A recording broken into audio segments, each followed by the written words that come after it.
असम में सैलाब से भयंकर तबाही मची है। मौतों का आंकड़ा 100 तक पहुंच चुका है। असम में बाढ़ से दरअसल इतनी तबाही क्यों है, यह सबसे बड़ा सवाल है। लोगों के जहन में सबसे बड़ा सवाल यही इस वक्त आ रहा है कि आखिर असम में ऐसा क्या हो गया है। असम इस वक्त सैलाब की जबरदस्त चपेट में है।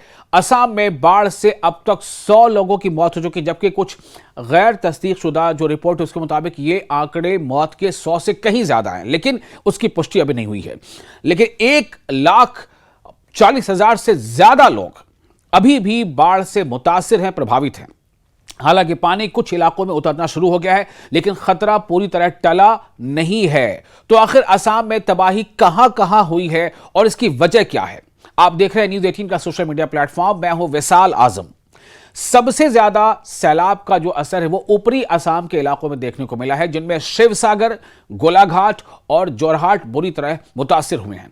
इसके अलावा कछार और करीमगंज जैसे इलाकों में भी बाढ़ ने जबरदस्त नुकसान पहुंचाया है। शिवसागर में सबसे ज्यादा मौतें हुई हैं।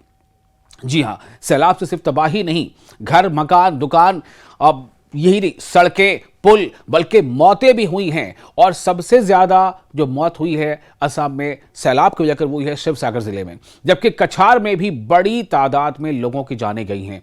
कई गांवों में घरों में पानी घुस गया, कई गांवों का अता पता ही मिट गया कि क्या वहां गांव थे भी या नहीं थे, देखकर पता भी नहीं चल पाएगा। सड़कें और पुल डूब गए। लोगों को महफूज जगहों पर राहत कैंप में जाना पड़ा। खेतों में खड़ी फसलें भी तबाह हो गईं। कई जगहों पर सैलाब का पानी उतरने के बाद कीचड़ और गाद की मोटी परत रह गई है, जिससे राहत और बचाव का काम भी मुश्किल हो गया है। जो मवेशी हैं उनकी भी काफी बड़ी तादाद है जो मवेशी पानी में बह गए, वो मतलब उनकी मौत हो गई। लेकिन सवाल है कि असम में बाढ़ इतनी खतरनाक क्यों हो जाती है? इसका सबसे बड़ा जो कारण है, सबसे बड़ी वजह है, वो है भारी बारिश और ब्रह्मपुत्र नदी का विशाल जल तंत्र। असम में ब्रह्मपुत्र और उसकी कई जो सहायक नदियां हैं, माविन नदियां हैं, वो बहती हैं।